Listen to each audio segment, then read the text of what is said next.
All right. And we're rolling. Welcome to the Grease Stain Cinema, where we like our popcorn greasy, we like our movies sleazy. I'm your greasy host, Clint, and joined with me again, once again, is a very special guest for a very special occasion. We're talking to one Mr. Matt L. Anderson from Key 13 Films. How's it going, Matt? It's going great, although this weather, my goodness, it is too friggin' hot. Thank goodness that the next couple filming dates that I've got for Quattro are all indoors in an air conditioned studio. So I applaud myself for being that smart. Although we still have one more scene to film for following, and it will be outdoors, but we will have a pool that we're filming around. So you may find the director of following taking a dab in the pool, Floating at the directing from pool. the pool. Okay. Yeah, yeah, yeah. So that should prove to be interesting. But Yeah, yeah. yeah, other than that, I've been doing great. Just been super busy and just trying to keep up with everything that's going on. Yeah, yeah. I guess you have. I guess you have. Yeah, this weather is crazy. I had an instance here where I live that a local electrical substation caught fire like 2 weeks ago. Not even, and I was out of power for like 3 days. So that I was remember. awful. Yeah, I saw the post on Facebook. Yeah, I mean my electric bill's already gone up $100 Hmm. just in this last month, and where it normally I know it's $100 because the rest of the numbers after the one was what my bill is normally, and Oh, there was 100, so it's already gone up $100 from the last month, and so this next month is probably going to be even worse. oh, that's so crazy. Uh, I, I I dread it already. So we've gotten acquainted a couple of times, and I think I will probably link those interviews in the description of this video. That way, we don't have to cover old ground and talk about stuff that we've already talked about. I do want to touch on a couple of those things that we did talk about because they're still ongoing projects. Um, but so you're getting close to completing what you called phase one, which of course was Serious Profession, Anarchy, Resident Evil, and Heavy Duty Man. Three of those are complete, as far as I know. Yes. Um, in fact, I think I bought a Blu-ray bundle off of one of your crowdfunders that includes a couple of those. Yeah. I think Anarchy and Serious Profession, Yeah. which is cool. People could still do that. I think that campaign is Yep. open. Yeah. It's Um, still running. mhm. And I was just curious, out of the completed films, have you reached any distribution deals with anything other than Resident Evil? I saw that's on like Amazon Prime or something right now, isn't it? Resident Evil, the George A. Romero's Resident Evil, the documentary is available on Amazon Prime, Fandango, Apple uh, TV. Um, it's now available for free with commercials on YouTube, so Oh, you can watch it that way as well.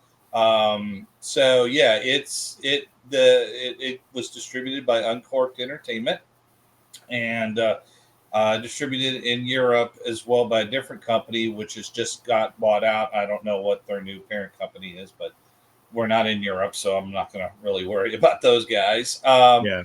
But yeah, with Anarchy and Serious Profession, we're going with right now just self distribution with the DVDs. We are working on getting them onto Film Hub, which then hopefully will get them out to Tubi and some of the other streaming platforms.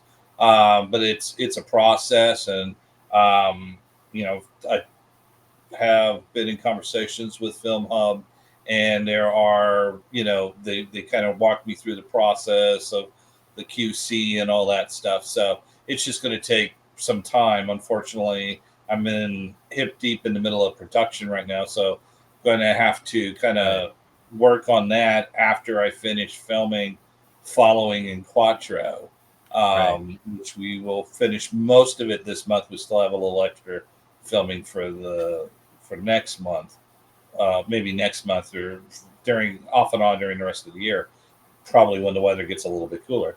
And then, so, and then we'll get Anarchy and Serious Profession, hopefully on some streaming platforms here by the end of the year. That's the game plan. That would be awesome. Well, I can completely understand you pushing those back a little bit, since you have so much on your plate right now. Given that you're the centerpiece of Key 13 film and don't always have enough people to delegate things to stay on top of stuff that you want to be juggling. But yeah, definitely the projects you're filming right now seem like they should be the thing that you're most focused on. They are. I mean, like the rough cuts of Heavy Duty Man and these things are completed, and so it's just a matter of Tom Toohey, who directed Heavy Duty Man. He gave me his notes. Unfortunately, I've not been able to work on those because I've been working on a couple of other things. Right. So again, after I finish filming, that's my next priority is going to be getting Heavy Duty Man finished and then getting these things. But there's some extra filming that we need to do for these things, some green screen stuff, and do reshoot a couple scenes. So that's part of the reason why we have a crowdfunder right now, is so that we can get the money to pay everybody that we need to get that extra footage completed, along with making sure we're able to finish Quattro and following and get it to where we need to, and as well as with Heavy Duty Man, hoping to buy some a little bit better visual effects packages to make it, just give it that little extra punch. So that's why we have our crowdfunder. That it's got, of course, by the time this airs, it'll probably be a little bit closer. Right now, as we're recording this, it's 24 days, but it'll probably cut back. It'll probably be a lot less by the time this comes out. So maybe a week or two. So you can still share the link, but it may be closed out by then. Who knows? So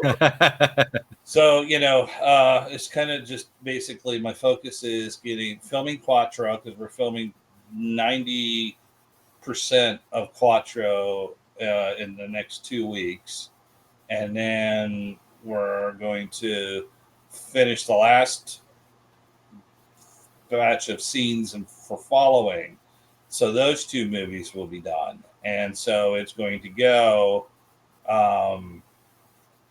Heavy Duty Man, get that finished. These things, get that finished. Get that extra footage shot after we put it all together.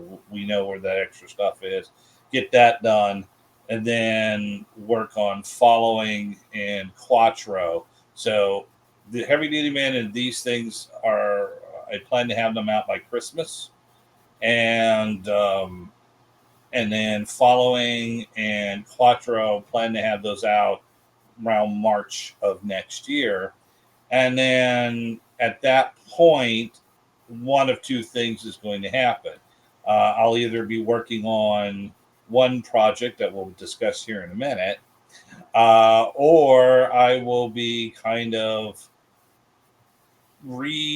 resetting the way we do things, because I've pretty much been working nonstop since Key 13 was founded 6 years ago. I need to slow it down. I need to get everything I've got 100% ready to go, and then at that point, figure out what my next steps are going to be, what my next film's going to be.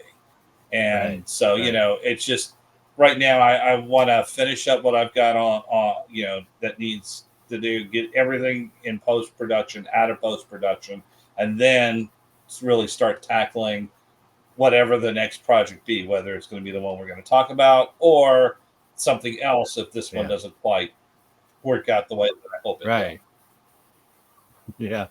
Yeah.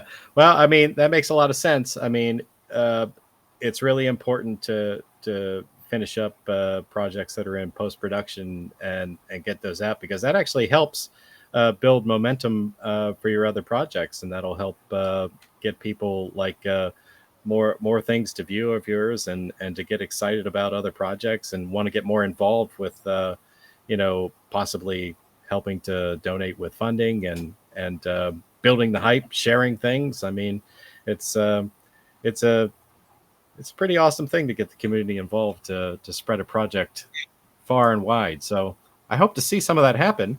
You will. I mean, it's all going to happen. It's, Mhm. it's just a matter of just compartmentalizing and focusing in on the task at hand.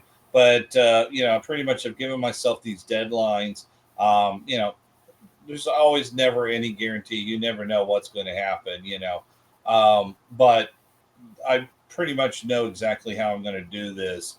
And with Heavy Duty Men and these things being so much closer to completion than than everything, and getting those two things knocked out and moving on to following in Quattro and getting those two things knocked out. And the wonderful thing about kind of having to do this all on your own is I have learned a lot of time saving techniques that have created kind of a good workflow. So I expect the editing Yeah. on following in Quattro to go a little bit quicker and a little bit easier than it did when I'm trying to edit Series Profession, and I have no idea what I'm doing. Well, I have some idea, a little idea, and trying to Yeah. get it all caught up, and trying to learn as I go. And I've been really learning a lot of stuff. I don't know if you saw the little 2-minute video that I put out, which was basically a test, a visual effects test for some Yeah. stuff that I'm going to be doing in Quattro. And plus, it's great when you have a great crew of people. One of the biggest helps has been Andrew Stainer, my sound engineer. Hmm. He too has been growing like I have, and he just keeps getting better and better with the sound recording. And I've worked with Adam Vaughn, on following and these things. And I've worked with Brad Chang. Sorry, Brad. Too many Brads. That's all It's right. like too many Matts. Brad That's right. Chang, on who worked on Anna Key. That's how I met him. And he worked on Heavy Duty Man. He's also been helping out on following, and he is the lead DP on Quattro. So Hmm. having him and Adam and Andrew, on the most recent projects that I'm doing, have all been very huge helps, and that's why I'm able to move so much better, and syncing up the audio and things like that, because of Adam and Andrew and Brad and Andrew. all the stuff that they've learned and they're doing and working together is helping improve what I'm trying to do. So um, Right. Right. I couldn't do it all with anything without them, and of course all the other people that have helped me out over the time period. Like Amanda and Yeah. the Aaron, who was the DP on Series Profession, and so many other people. So I really um, couldn't get where I'm at without so many great people helping me out on the behind the scenes side. Yeah. That makes a lot of sense. I mean, if you find a good crew, you got to hang on to them, because Right.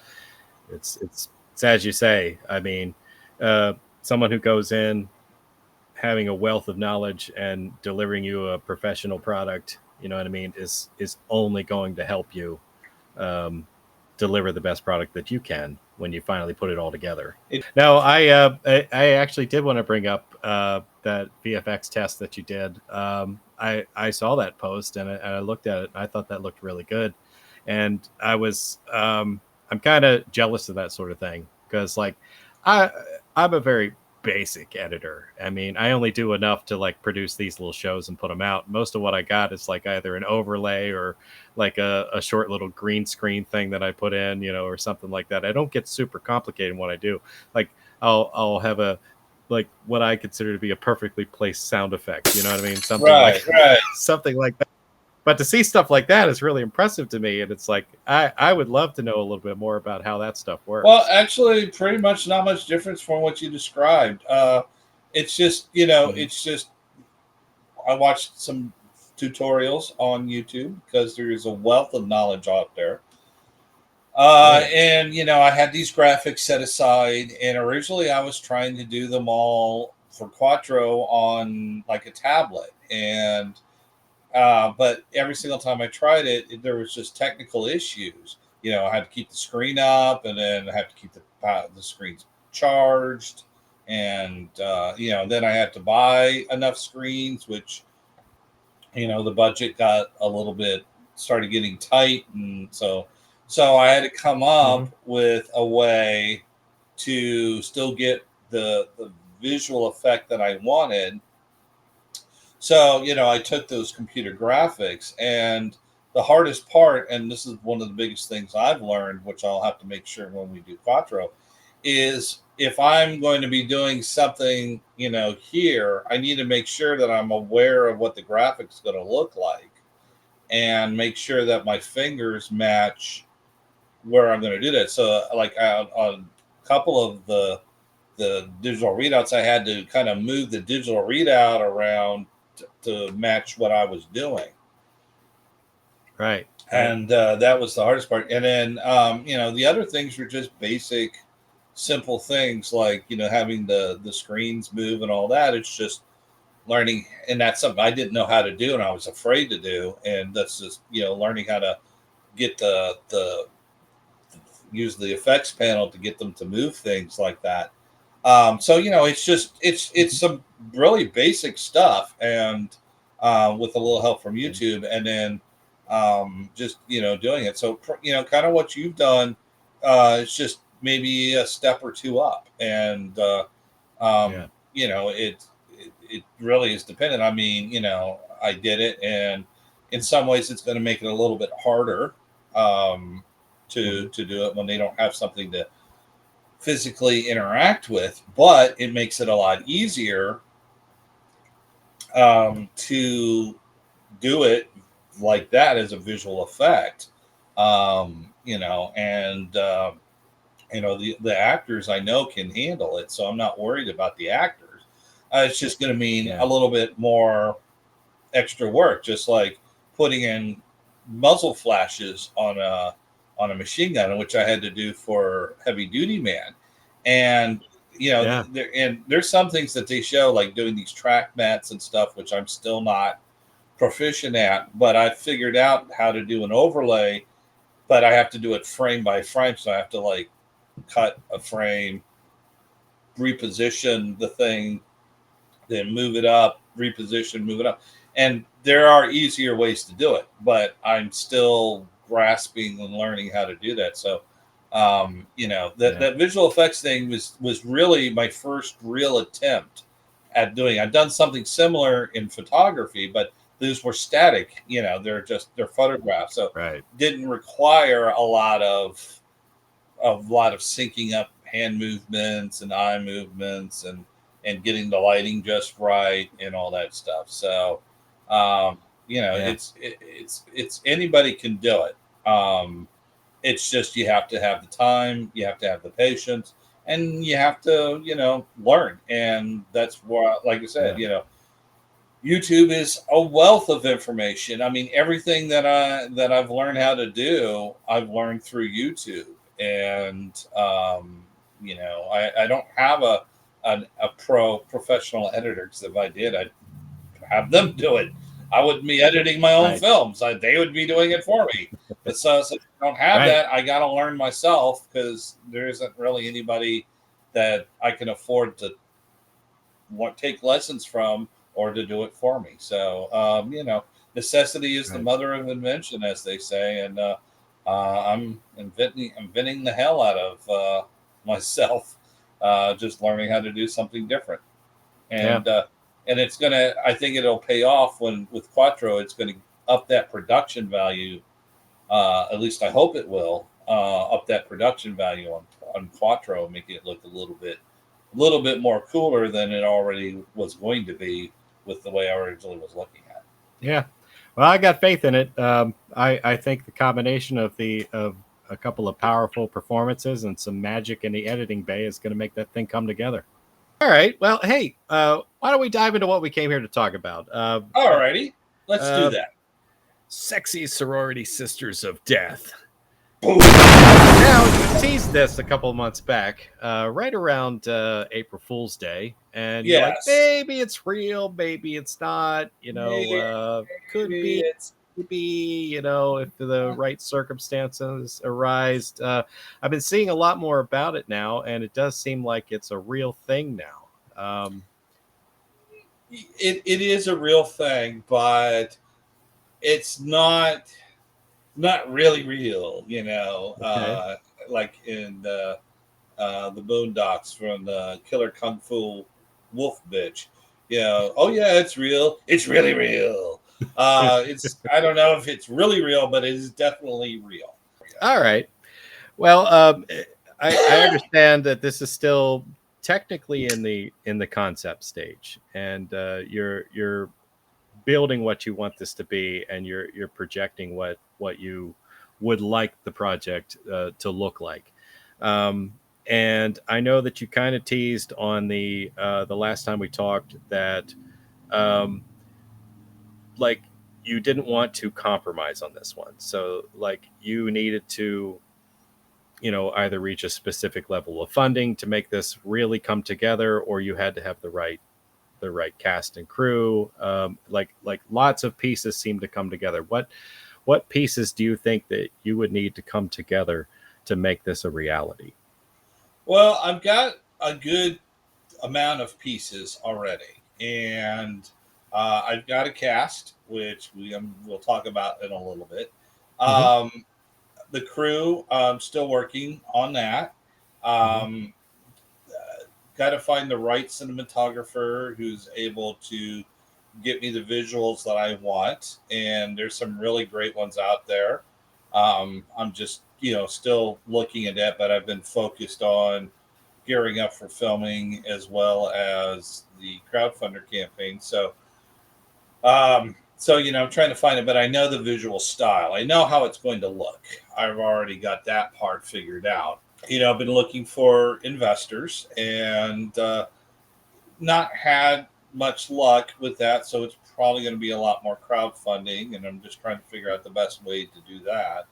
Hmm. But I do have a solid cast, some well-known names, and some quite a few newbies. But you know, and as I said, I'm not want to compromise on this. So it's going to do the vision that I want it to be is going to cost a large amount of money, about $200,000 when all said and done. I mean, obviously, if we got more, we can do more. Right. But just from paying the cast, filming 10 to 15 consecutive days, um, the locations, the lodging, the food, the transportation, the special effects, the costumes, the props, the set design. We'll need about $200,000, and I'm hoping to find backers to do that. But if not, then we'll go with the crowdfunding. And I know it's a huge hard road to try to get that much money, Yeah. and only very few. Well, actually, I wouldn't say very few. Quite a few actually do very well at getting over 100,000. Right. It's possible. Yes. The kind of the big point that I'm trying to make here is that it is possible to get that money, but it's not easy. And that's part of the reason why I'm really pushing on trying to get all my other films completed and out there. Um, just to show that these are I've got 3 out so far, plus a bunch of short films. Get Heavy Duty Man These Things out, and get Following in Quattro. That'll be 7 when all said and done, Hmm. and that's a pretty good library. Yeah. Um, Mark Byrne, who's been doing it far longer than I have. I mean, I've got his library. I think there's maybe one film I don't have, with a couple of his short films, but for the Yeah. rest of it, so I think, so I'm hoping to kind of have everything kind of all come together so that when we really do Sexy Sorority Sisters of Death, we can, you know, I can show, I've got all these projects and they're done. And the nice thing is that at least, the projects are almost finished, especially once Quattro and Following's done. It's just a matter of putting them together. And Yeah. um, yeah, it's going to be a hard climb trying to get it crowdfunded. And I'm trying to do all the pre work as much as I can now, which is why we're going to be, or probably by the time this come out, the cast will have been announced, and so that we can, and then build our social media presence and start really getting people involved early on, so that when we do drop the crowdfunding campaign, which will be what, excuse me, well after the one I've got running right now, Hmm. which even what the one we got running right now, some of that is going to, if we're in stretch goal territory now because we already made our goal, but we're in stretch story. And part of the stretch goals is to do some of the very early promotional work for Sexy Sorority Sisters of Death to keep that buzz going and produce the content and offer stuff like one of the things we're um, when now that we're in the stretch goal, is to buy the outfits for the characters and have them do videos of them in character, in costume, Okay. and that'll help build the interest, because you'll actually get to see what it would look like. At least we're going to do tarot cards for all of them, and that we're gonna sell those, and that way you be able to do that. And once we do the announcement, which will be before our current crowdfunders, and we will actually be releasing a set of tarot cards that has the pictures of the entire cast, that people get in. So we're doing all the pre-work now and hoping that we can use that to build the buzz to get the people to support us. Because if we don't get the full amount that we need, we're just not going to do it.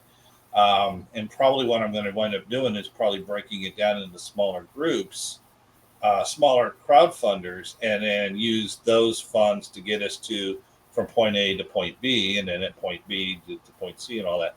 I'd rather do it all at once. And hell, if we Yeah. do one crowdfunder and we get the 200,000 we need, boom, problem solved. Don't need to do another one. Won't do another one. Yeah. But if we can't even make the minimum goal that we need for the first one, well, that tells me that either the interest is not there, or we need to do something else to draw better interest. Hmm. So, it's this one. It's kind of, this Sexy Sorority Sisters of Death is kind of either the way that I'm going to do things from now on, or it letting me know that even with all the stuff I've learned, need to kind of try a different attack on try to get the funding. But I firmly believe that this project is, I think people will love it. I mean, it's already gotten enough. It's already gotten some early buzz from folks.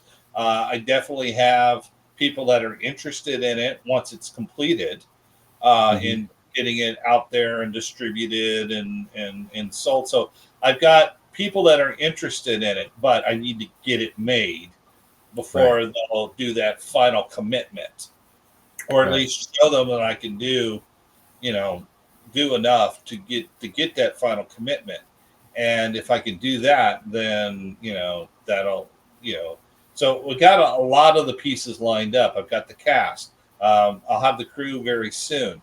I've got the interest from distributors and things like that. But you know, the key thing is with everything in this wonderful life of ours, it comes down to the dollars and the cents. Right. And if you Right. don't get the dollars and the cents, it doesn't matter how many people like it if not enough people support it in the monetary way. And don't get me wrong, I'd much rather just have people support it, talk about it, share it, and all that stuff.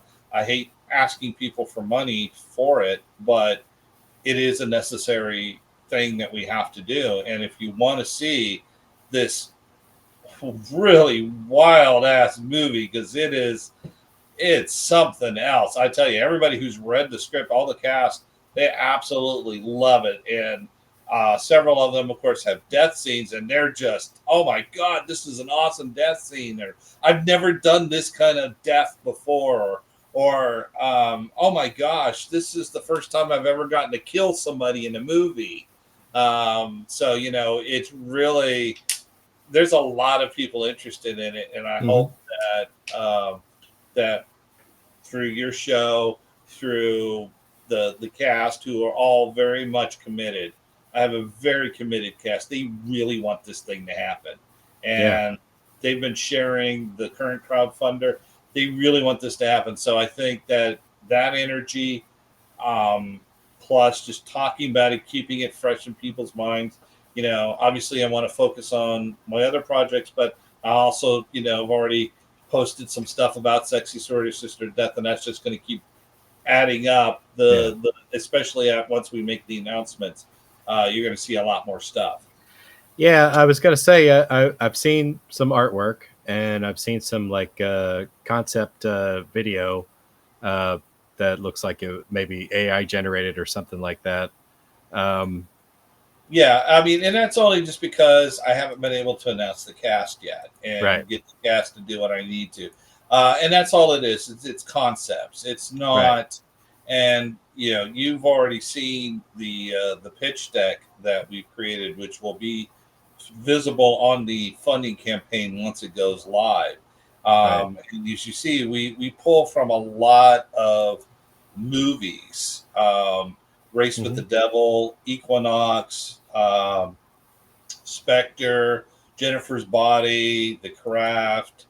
Yeah. Um, there's a whole bunch of different movies that were and visual people that come up with these amazing visual projects um, to show what we're doing. So we're moving away from the AI art now. Well, hopefully people will understand that like the AI generated stuff was just to show some concept and to build some hype behind it, and that you're not making the movie that way. I mean, that this is going to be a real movie done the way you've done some of your other films, and possibly with some more things that you've learned along the way to put out the best product that you can possibly put out. Um, so, I mean, you mentioned that there are several Satanist movies that you found inspiring to go into this. What are some things that you're willing to talk about with the concept of this that was somewhat inspired by those movies?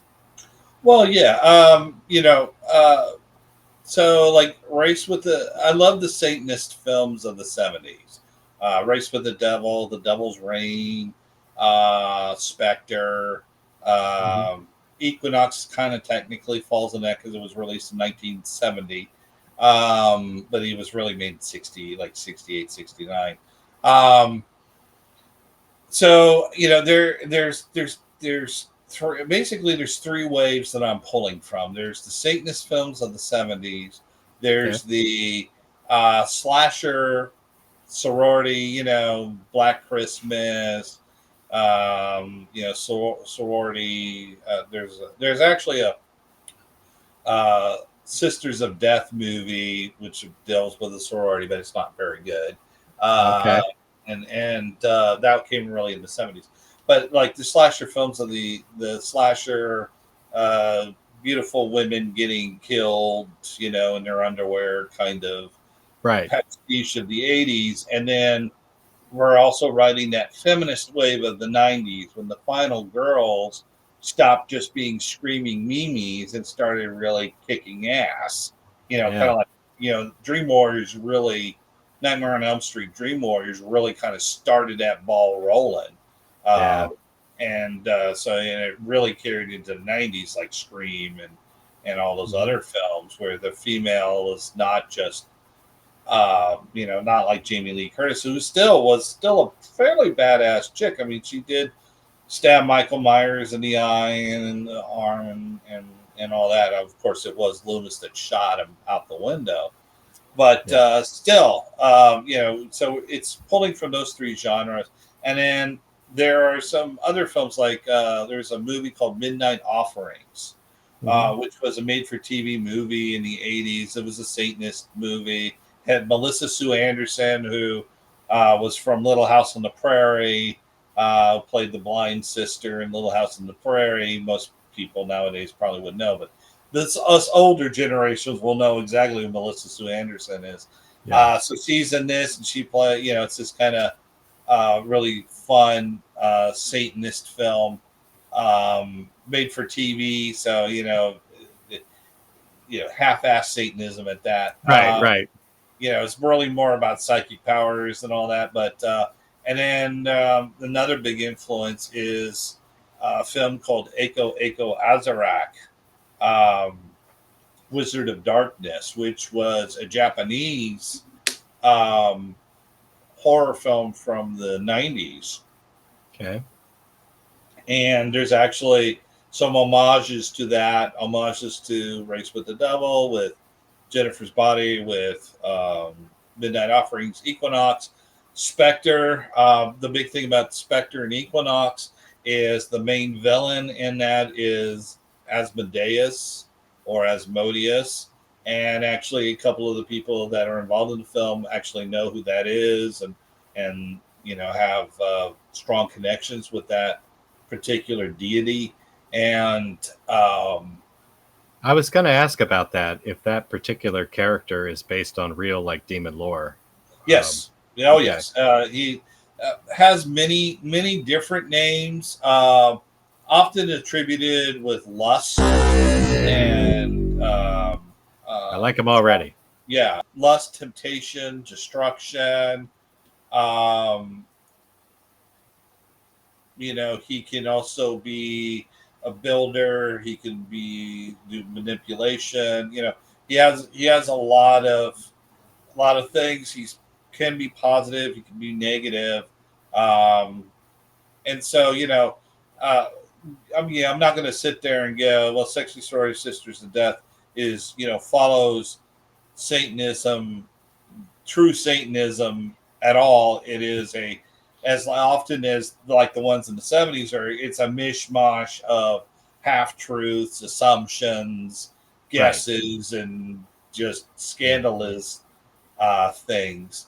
But I love that character. I love the character in Equinox, what they called him Mr. Asmodeus. And there's a great scene in Equinox. Yeah. Is this guy? He sees this guy. He's got a cross on, and he turns away and he goes, "Oh heaven!"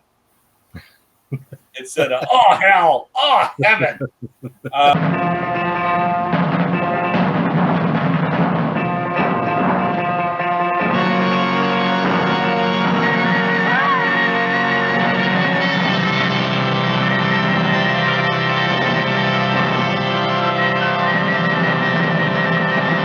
And I nearly lost my lunch when I heard that. I was laughing so hard.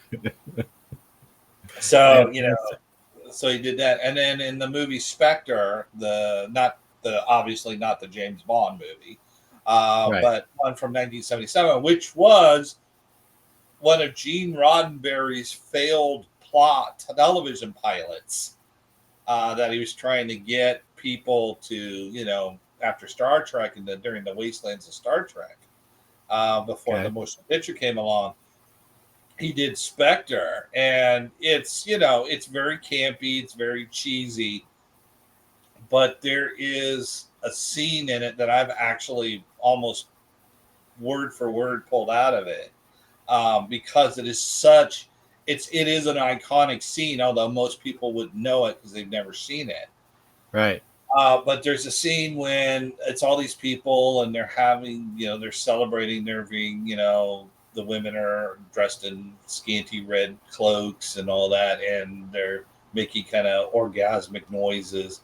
And then suddenly this explosion, and then Asmodeus, and you really should find this clip and play it on this thing because Okay. it's awesome. And so all of a sudden they hear this explosion, and then then they hear the chorus singing, Asmodeus, and he walks in like a freaking pimp, and he's got this big ass cloak, and he's walking, and all these women drop to their knees, they lean all the way back, they're basically offering their bodies to him, and he's just strolling by like he pays them no mind.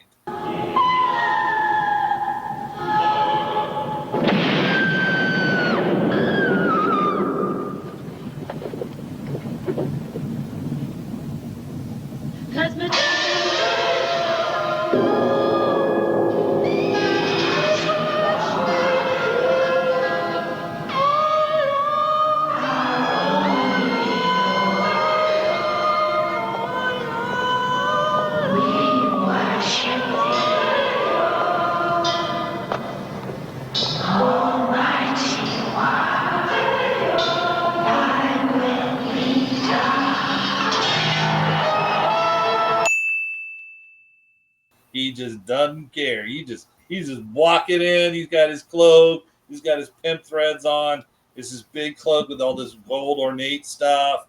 And then he goes up into it, and they're chanting and singing, and then of course it's a big reveal moment when he whips off the hood, and you find out who actually has been Asmodeus this whole time.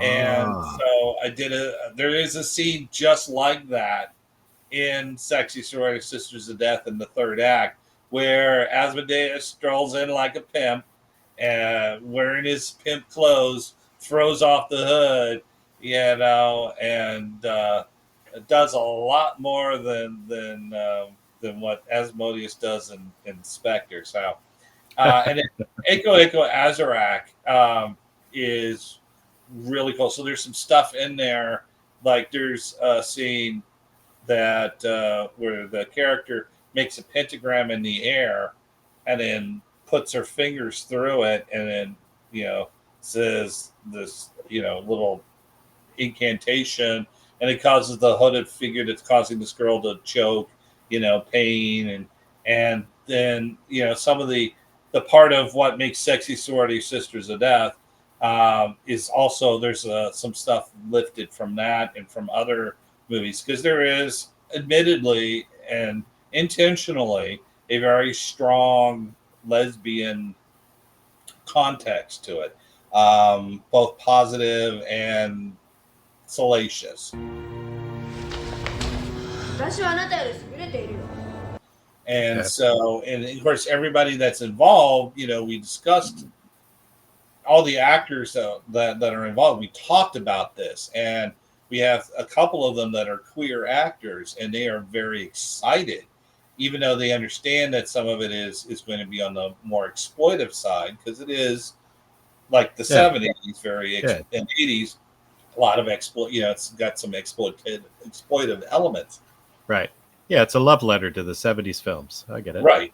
But there's a balance to that with the characterization of the 90s, where characters, they're not just tissue paper or paper doll characters. They Right. all have depth and story arcs. And the original draft, they didn't. And several of the actors, as they were reading it, I really love this, but I really wish that there was more for me to do. Right. And they were right. So I added more stuff into it. not because that they asked, but because they were right. If somebody's right, you'd be foolish enough not Yeah, to listen to what people have to say. And right, there's a point. I know that there's going to be people that are going to hate the sex and nudity in it and are going to dismiss it out of hand just because of that, or because it's Satanist, or because right, it's exploitive or whatever. And there's going to be I've already had people trolling on this and taking the one thing about it, which is that in the casting call we flat out said there's going to be some sex scenes and some nudity in it, because there is. And I've already been called out on it by some people, which right, is always strikes me as funny, because I'm getting called out on it, but others don't get called out for doing it for a lot less legitimate reason than what I'm doing. As you said, it's a love letter yeah, and to those films of the 70s and the 80s. So why do I get called out? It's because people, I don't know, maybe I don't know the reasons why, but some people have done that already, and that's fine. Everyone's entitled to their opinion, and they're entitled not to watch it or not to support it because of what's in it. And I'm not hiding from it. I'm not shying away from it. I'm not. Oh well, I'm no. It's there. It's right, there, and if everyone says, well, oh well, why are these actors doing it? They must just be, whatever. I'm like, no, you're wrong. no, And if that's your viewpoint, I don't want you watching this movie. I don't want you supporting right, this movie. Um, you know, if it's not for you, it's not for you. yeah. Well, you Go with definitely, yeah, you definitely have to like be confident in a project like this, and you have to be its biggest supporter and spokesperson. I mean, because and I'm glad that you're not going to shy away from it, because you have a vision for it, and you should proudly want to put forth the vision that you have. So you're going to get some haters. That's going to happen. So hopefully you have fewer of them than you have supporters who believe in what you're trying to accomplish. I do like the idea behind this. The fact that it's one of these, as you call it, a Mean Girl style hazing, and that it quickly descends into blood rituals and games and brutal power struggles. Um, I, that. I I like where it seems like it's very I don't want to say normal, but like uh, kind of expected on the surface, where it's a college setting and things that you've been known to see happen in the past, and that there's something darker and more ominous just underneath the surface. I like some of those things. The kills that we've got in this thing, and I know everybody says this about every movie, every horror film they ever make. Oh, the kills are amazing. They've never been seen before. And no, some of the kills in my movie have been seen before. I'm not, Right. um, but we got one where I was told that if I basically describe it, the movie will get funded just from one scene in it. And I kind of want to talk about it, but I kind of don't, because then Right. people will be expecting it and they won't want to see it. But Right. let's just say that the kill that we have is very brutal. It has an emotional impact. So when the character dies, you're gonna really feel bad for that character dying, and Hmm. then it's going to have that kind of. There's a scene in Hostel 2 that Oh, people will be very reminded of, and uh, it involves blood raining down. So that's all gotcha. I'm going to give on that one. But um, believe me, that is going to be positively just. It's going to make the. I'm hoping, at least according to my special effects person, um, I'm hoping that it's going to make the scene like that in Hostel, or like the bloodbath scene at the beginning of Blade, the original Blade, when they're all dancing in the blood. I'm Yeah. hoping it's going to be that visceral level of awesomeness, and I think it will be. Nice. But again, it's got to be done. We got to have the money to do it because that ain't going to be cheap. Right. Not at all. We're going to be talking. We're not talking gallons. We're talking buckets.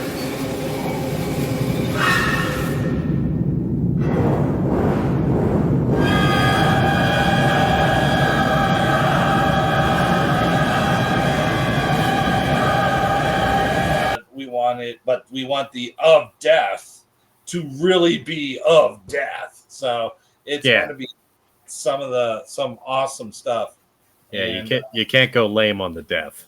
No, and this one we do not. I mean, there is, you know, murders galore, death galore in this thing.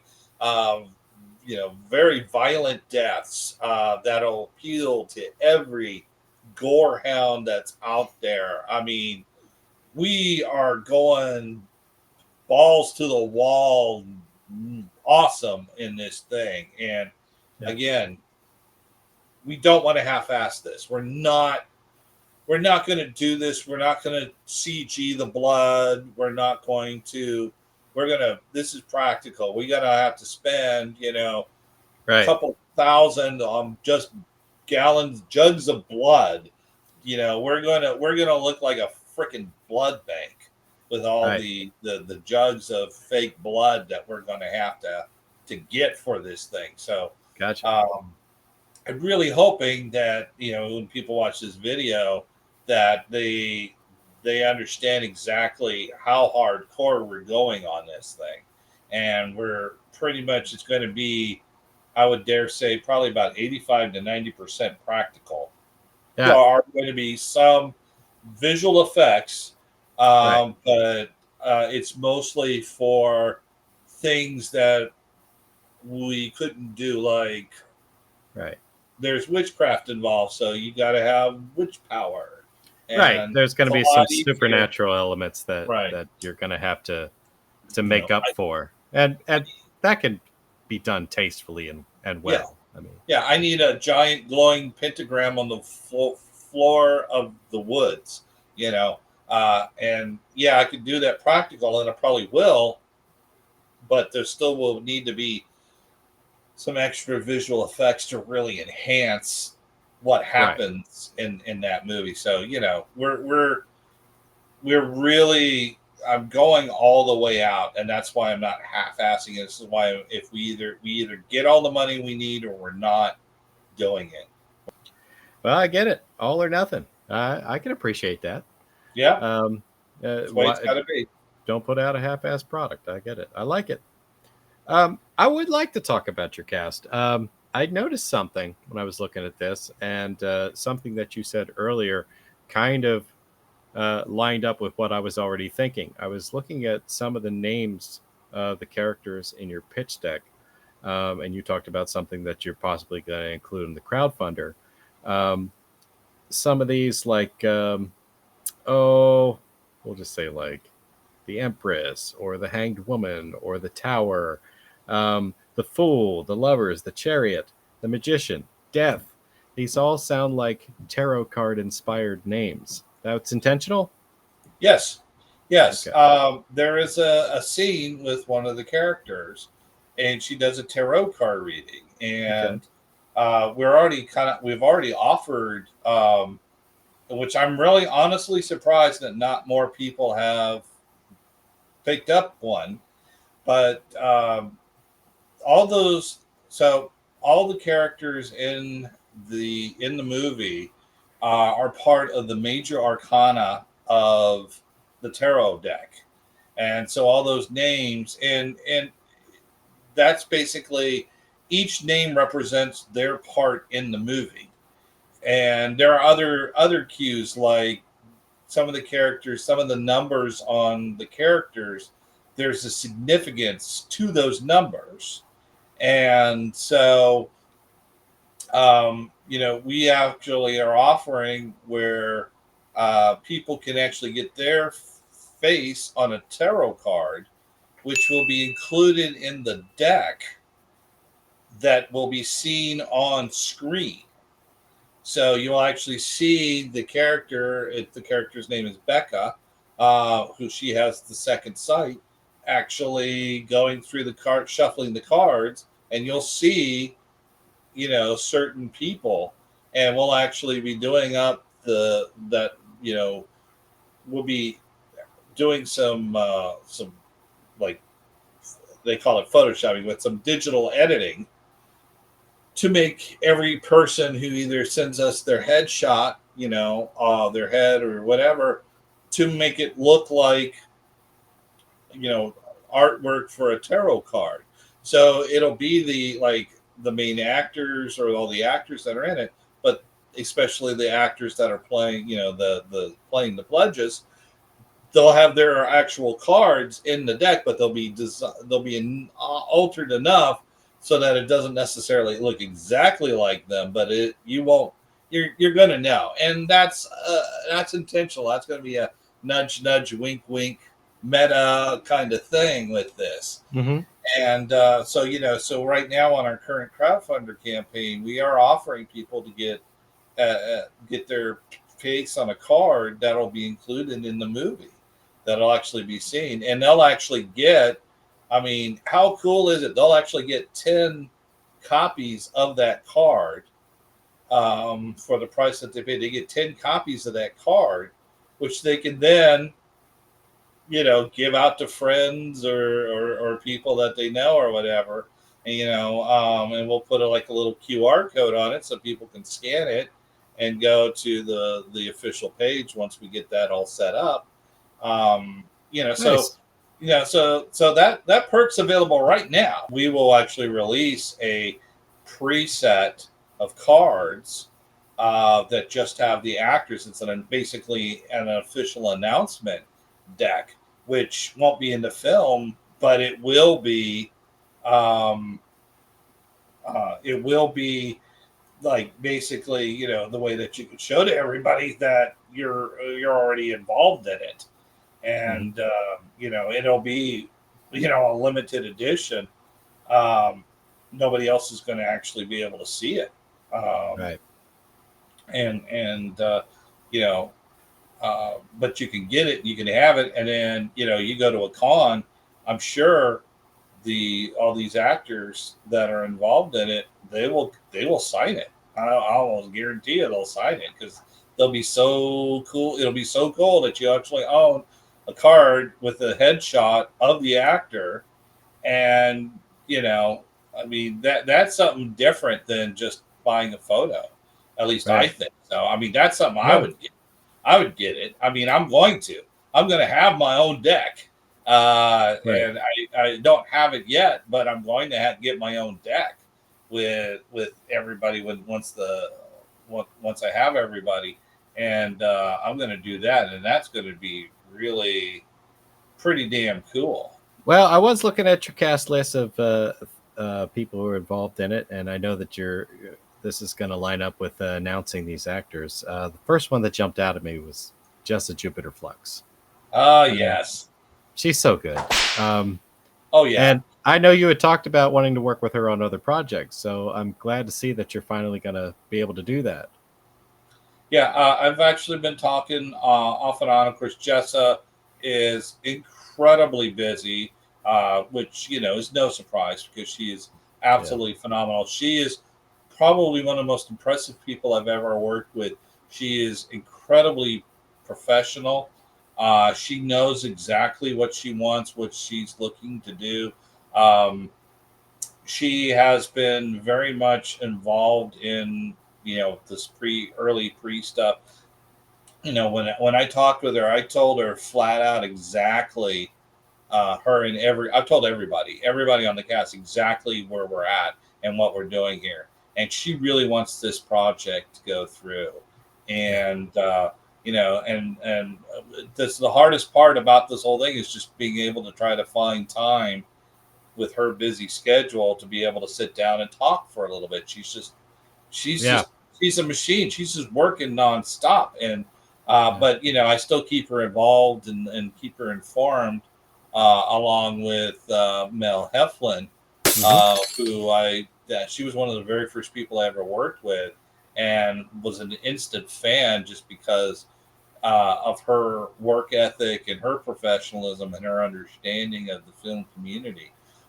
So between the two of them, along with several other actors that are involved in this, um, you know, it's just absolutely. I'm so excited to work with so many talented people, and we got a lot more to go through. But Yeah. Jessa is playing one of the main lead characters, which is the head of the sorority, Olivia, and I know Jessa can do this. If you've watched her work, her range is pretty big. Yeah. So I know she's going to absolutely nail this, Yeah. and I know they're all going to nail it.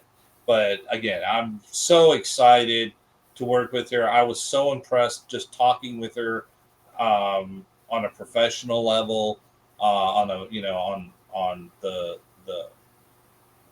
talking about like the production side of things. She's very knowledgeable, along with Mel Heflin, who's also very knowledgeable. So, I've got not only good actors in this thing, but smart people who understand, and that they're giving me excellent advice on what to do, what not to do, what I could do to make this better, to make this thing happen. So I'm just incredibly fortunate to have Jessa and Mel both involved in this, and more than just being actors. There are still a couple of roles that we're haven't filled yet. It's just because as I mentioned earlier, there were a couple of people that were originally on board, and then they came back and said, "Well, I thought about it, and as much as I love it, and as much as I love the character, I'm just not comfortable with X, Y, or Z.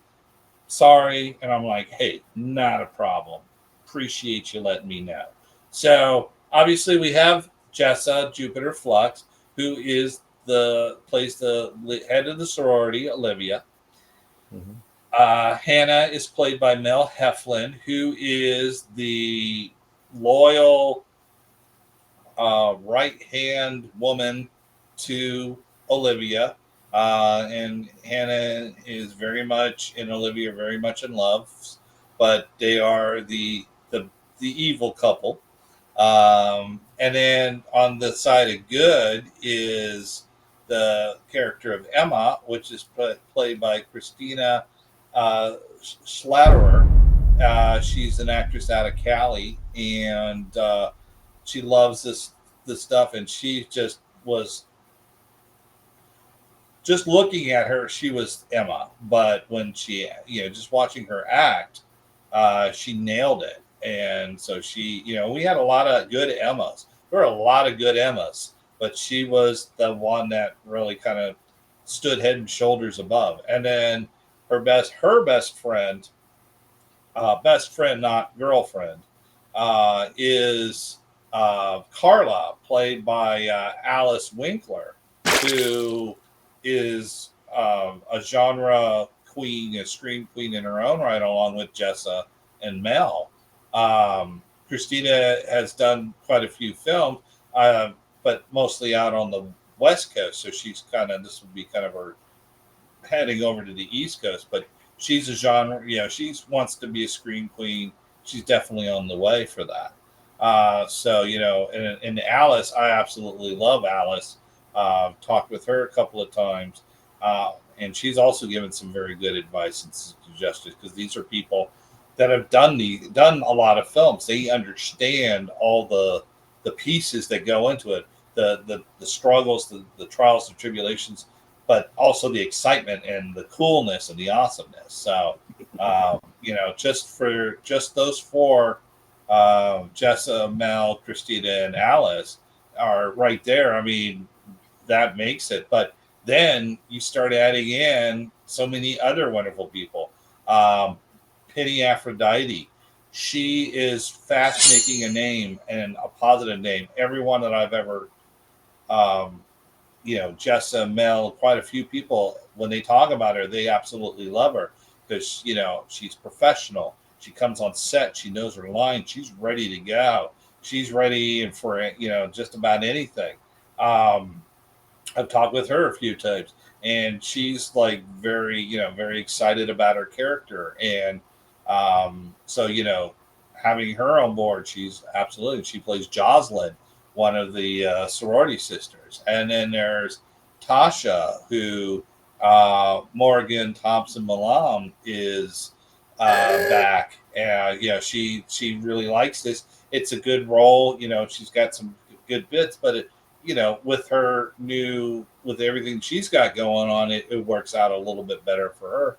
But it's so glad, and she's another one that I've been wanting to work with, along with Alice and Mel. I want to work with Mel again and Jessa and all that. So and then, like I said, everyone who's talked about Penny is just absolutely raved about her. So I'm really excited to work with her. And then we have back on the other side, there's Shauna, who is by a relative newcomer named Nora Getz, and really liked her. She had that right kind of bubbly energy.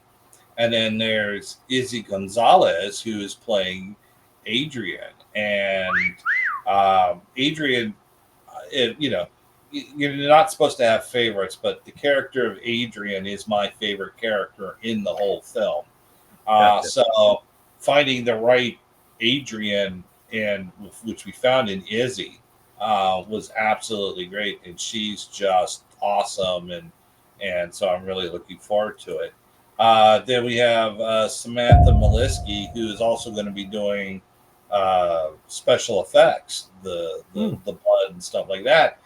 She's playing Jordan, and she was actually one of the people that when I was talking with them about this project, that she felt that there needed to be a little bit more characterization. She was absolutely right. So I added those in, and her screen test was great, and she was actually up for a different character, but just liked her so much, I thought she'd do this character justice. The character of Jordan, who's kind of the rule enforcer. And then there's a fairly new actress. Her name's Katari, and she's playing Serena, who is part of Adrian's little clique inside the sorority.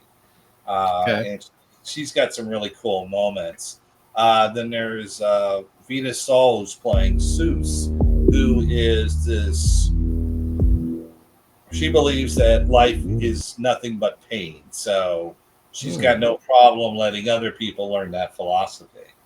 Uh, then there's Lena Romero, who's playing Ronnie, who is Shauna's best friend, and she just has that right kind of attitude. There's Trinity, played by an actress named Brittany Weibold, and she gave that right amount. Trinity is a very kind of naive, innocent character, so she's one of the pledges along with Ronnie and Shauna, and Emma and Carla. So she's very sweet. So she's very much being protected by one of the other characters, which I'm not going to mention the character's name yet, because that role, unfortunately, the person was not able to continue on. So we have to find somebody to play that character, and Right. haven't found that replacement yet. But there's a lot of great actors to choose from, just whether or not they're still interested. And then there's Amanda, who is played by Emma Ledig, which is kind of funny that I have a character named Emma and I have an actress named Emma. I actually have two actresses named Emma, and they're both playing one of the good couple, the good lesbian couple in Sexy Sorority Sisters of Death. So, yeah, wrap your mind around that one. But Emma Ledig is a queer actor, and she's one of the ones that she read, and she's like, "Oh, I love the queer representation in this film." And so that's hearing that from several queer actors that are involved in the project, that's a good thing. That's hearing that lets me know that I've done it justice. And you know, I always get a woman's perspective, even on something like Sexy Sorority Sisters of Death. It still needs a woman's perspective, and so far I've gotten really positive feedback on the way that we created and on the way that I wrote the characters and all that. So that makes me feel good.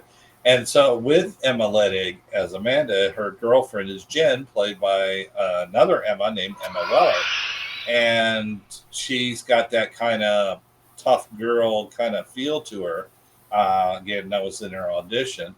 Then there's Becca, who is Julie Seidel, who is actually starting to make a name for herself. I'm starting to see her in more and more things as you know as I move along, and she's going to be playing Becca. She has the second sight, who has the tarot cards, and there's a whole scene just that's basically her reading out the card and predicting what's going to happen to the characters without actually telling you what's going to happen. So great foreshadowing. And at least, you know, and I mean, yeah, I know I wrote it, so of course it's great foreshadowing. But you know, I do feel a certain amount of pride. I am a humble person, but I kind of am feeling a little good just because the feedback I've gotten from everybody involved, and even people that are not entirely involved, but you know, are supportive of just giving me really great feedback. And then rounding out the cast at the bottom end is Aiden Schultz, who is playing Candy, kind of the counterpoint to Seuss in on the Pledges side, but she's you know she believes in self improvement, not life is pain. There's Kendra, played by Eliana Espel, who had that right kind of vulnerability and nervousness that I was looking for that character. Mal, played by Chloe Stewart, who is fairly local to me, and she just her audition was so just bright and bubbly and positive. It was just so much fun. Even you know her acting was great, but just the way that she did her audition video just was so entertaining on its own. It's definitely, I think it should be an extra feature on the Blu-ray. Oh, that'd be great. It's just so much fun. I'm hoping to get them all in there.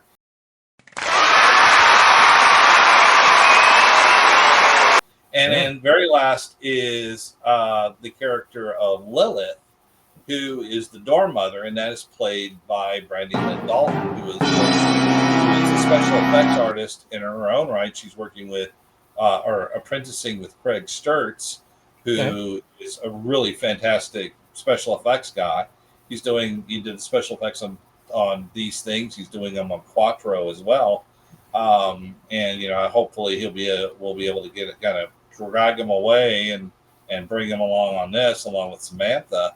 But Brandy's also an actress. She was in These Things, and she's done little cameos in a couple of other things. So she's playing Lilith, the dorm mother, that kind of is a guide to the good girls, the Pledges, and kind of helping them out navigate all the twists and turns that the sorority is going to kind of present to them through the film. So again, you know, lots of really great people that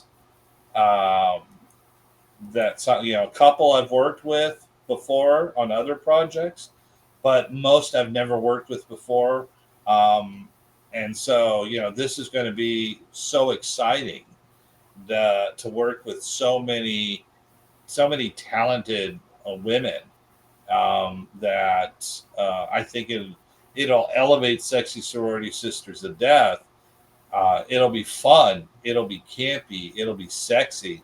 It'll be full of death, but it's also going to be full of good acting and hopefully characters that people will like and support and cheer when or go when they get killed in whatever fashion. I believe it. The more you talk about it, the more I'm in. All right. Well, I appreciate your realistic approach to it, and the fact that that you understand that you need a little bit more than just a good idea and a passion for making a film. You know, you do have to have some money behind your project, and it sounds to me like you're planning on whatever funds that you get. If you get the right amount, that you're going to spend them in the right places and get talented people to work on your project. I mean, I think that's great. I'll support it in whatever way I can. We may, in fact, have to employ the powers of Satan to do it. Um, I, I don't know if I can bring myself to sacrifice a goat, but I will definitely sacrifice a pork chop. So perfectly cooked with a side of mashed potatoes. But Perfect. Yeah, that sounds perfect. I'll sacrifice that too. We'll do a dual sacrifice. well, thank you once again, Matt. And I just want to say on my way out of here, you don't need a big budget to make a badass movie. And cut.